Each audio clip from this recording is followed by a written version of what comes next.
Bonjour, donc je me présente, mon nom est Élise, je suis directrice des relations extérieures avec YCPA pour le mandat 2023-2024. Donc aujourd'hui, j'ai l'honneur d'être accompagnée de Virginie. Bonjour, moi c'est Virginie. En fait, j'ai commencé avec le YCPA en 2010.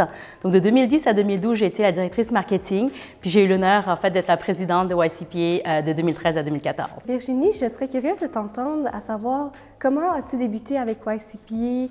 Alors, c'est une manière je dirais, très spéciale. J'avais vu un article de Kelvin Moe, le fondateur de YCPA, puis cet article-là m'avait tellement touchée.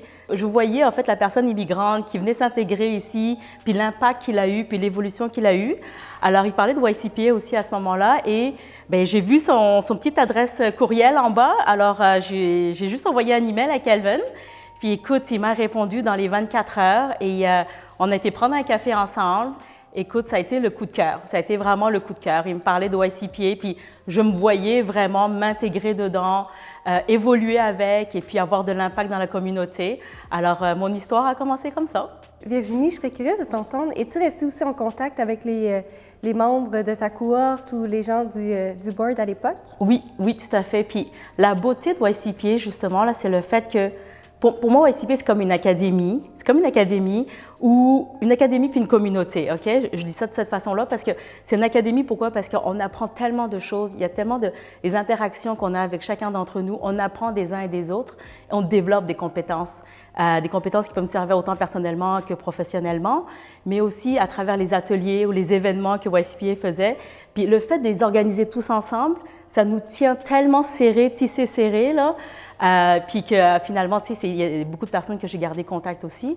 Puis je parle d'une communauté, justement, parce qu'on reste en contact, puis on continue à vouloir redonner aussi à la communauté, puis à redonner aussi aux prochains. Alors, c'est quelque chose que je tiens énormément à cœur. Puis c'est plus juste des collègues ou des gens de ma cohorte, c'est des amis, c'est vraiment des amis. Puis je sais que quand j'ai besoin de les appeler ou quand ils m'appellent, on est là pour les uns et pour les autres. Donc, c'est ça, c'est pour ça que YCPA me tient beaucoup à cœur.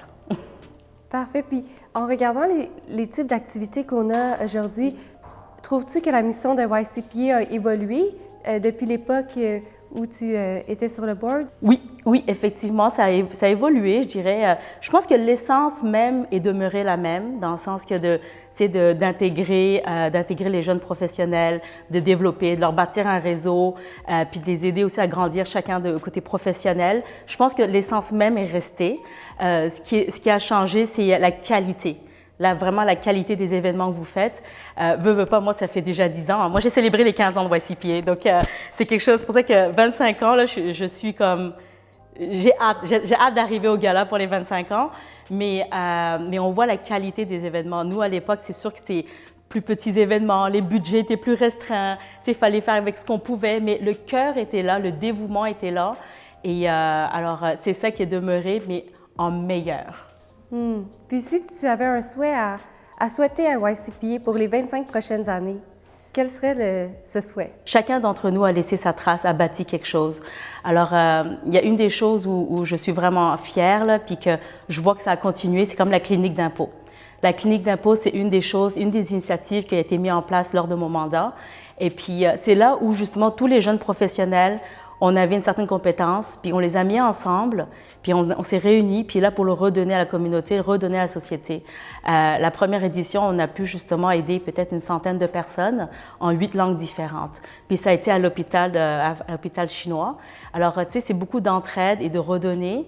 Puis là, dans les 25 prochaines années, c'est chaque petite brique qu'on a mis, des événements comme ça qui perdurent. J'espère qu'on va les garder, mais que vous allez en rajouter, que chaque cohorte va rajouter quelque chose de nouveau, puis qui va apporter beaucoup plus de valeur ajoutée, puis qui amène, vraiment solidifier le YCPA, mais continuer à le faire grandir avec de la qualité, puis vraiment avoir un bel impact dans la communauté québécoise et puis canadienne. Puis parle-moi de toi, Élise, pourquoi tu t'es impliquée? Donc, mon premier contact avec YCPA, c'était au bal de l'Orchidée il y a de ça 1 an déjà. Et puis, j'y ai trouvé dans la communauté des jeunes qui étaient ouverts à connecter, mais aussi à s'entraider les uns envers les autres. Puis cette ouverture, puis ce désir de se propulser, de servir de tremplin un pour l'autre, c'est ce qui m'a amené à vouloir m'impliquer davantage avec YCPA. Puis sur un point de vue aussi plus personnel, c'est certain que moi, je suis adoptée, puis j'ai vu en YCPA une occasion de reconnecter avec une communauté, mais avoir un espace très sécuritaire pour le faire. Donc, c'est aussi pour ça que je voulais m'impliquer. Alors, parle-moi maintenant, comment tu vois YCPA dans les 25 prochaines années? Pour moi, YCPA, j'espère qu'ils vont pouvoir continuer de faire ce qu'ils font de meilleur, soit d'unir la communauté, puis d'offrir aux jeunes membres des occasions de connecter ensemble, puis de grandir aussi ensemble. Ce que j'espère, c'est que l'écosystème va rester, mais va être aussi capable d'évoluer avec les réalités de la société à l'époque. Tu sais, tu m'as parlé de pourquoi tu t'es impliqué, comment tu le vois dans les 25 prochaines années, mais qu'est-ce que tu cherches dans YCPA, dis-moi? Ce que je cherche aussi, c'est pour faire un peu du pouce sur ce que tu as dit plus tôt, c'est de grandir aussi avec le réseau. Donc, tu es un bon exemple d'une personne qui a grandi avec son réseau, puis son board de l'époque. Puis c'est aussi ce que je cherche avec YCPA. Puis aussi, pour faire du pouce sur ce que tu as dit, c'est aussi de me dépasser. Par exemple, faire ce qu'on fait aujourd'hui, c'est peut-être pas quelque chose que j'aurais fait de prime abord, mais avec YCPA, je me donne des défis, puis ça me permet aussi de les surmonter. J'avais lu aussi que vous aviez signé le livre d'art de Montréal. Puis je serais curieuse de savoir un petit peu qu'est-ce qui s'est passé, c'est quoi le... En fait, c'était la ville de Montréal qui avait reconnu vraiment le patrimoine asiatique. C'est pendant le mois du patrimoine asiatique. Puis ils ont juste reconnu vraiment tout l'impact qu'on avait, tout ce que la communauté asiatique fait justement pour renchérir Montréal, etc. Donc là, ça a été Benjamin. C'était Benjamin. C'est ça. Donc c'est Franz Benjamin à l'époque là qui nous a fait venir. Il a fait venir plusieurs personnes de la communauté asiatique en fait pour signer le livre d'or. Donc ça a été une première fois. Ça a été très il y a beaucoup de belles choses, je dirais, avec YCPA que j'ai eues qui ont marqué, qui m'ont vraiment marqué. Là, tu sais, ça veut dire que Montréal prend à cœur puis voit l'impact que la communauté asiatique offre à sa ville. Puis là, nous ont accueillis justement alors, pour signer le livre d'or. On a eu une belle petite cérémonie à l'hôtel de ville. À l'hôtel de ville, on avait une belle petite cérémonie, etc. Puis on a signé le livre d'or. Mais c'était quelque chose, c'était émouvant. C'est une première fois qu'on l'a fait.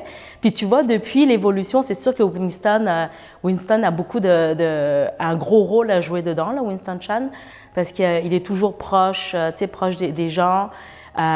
Proche des gens de la politique, proche des gens de la communauté asiatique, puis qui regarde même actuellement avec le quartier chinois, qu'est-ce qui s'est passé, qu'on a été classé justement patrimoine asiatique et tout. Tu sais, c'est beaucoup de choses qui ont évolué, mais c'est parce qu'il faut qu'il y ait des gens qui veulent le faire, puis qui portent la voix, puis on a comme Winston, mais il y a nous aussi, chacun d'entre nous, qu'est-ce qu'on fait là? C'est ça qui fait que, tu sais, on se surélève et puis qu'on voit, tu sais, on rayonne. C'est pour ça qu'on rayonne, en fait. Ouais. Mais il y a tellement de belles choses. Je dirais, nous, on avait célébré les 15 ans, je m'en souviens. C'était la première fois qu'on avait fait la clinique, la première fois qu'on avait signé le livre d'or. On est passé à la TV, j'étais passée à TV Argent. J'étais passée à la radio 92.5. C'est là qu'on avait vraiment fait connaître le YCPA. Beaucoup. On avait parlé beaucoup de ça. Puis c'est ça, là. Puis même, je pense qu'on est passé à Radio-Canada aussi. OK. Ouais. C'était l'année où vraiment on a mis YCPA dans les médias. Ouais. Mais c'est une belle première. Absolument. Surtout pour des Asiatiques. Je pense surtout pour les Asiatiques parce qu'on est, d'habitude, on aime, tu sais, on a toujours été dévoués, le respect avec la famille, etc. Tu sais, on travaille fort, tu sais, c'est plus ou moins un petit peu tout dans nos racines, là, mais de speak up, c'est autre chose.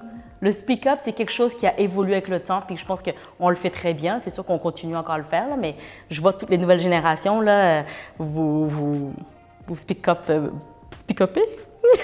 Speak upez? Donc, on est en ce moment dans les préparatifs pour le bal de l'Orchidée et je serais curieuse de t'entendre sur ton expérience en tant que présidente à orchestrer le bal de l'Orchidée. L'expérience, c'était...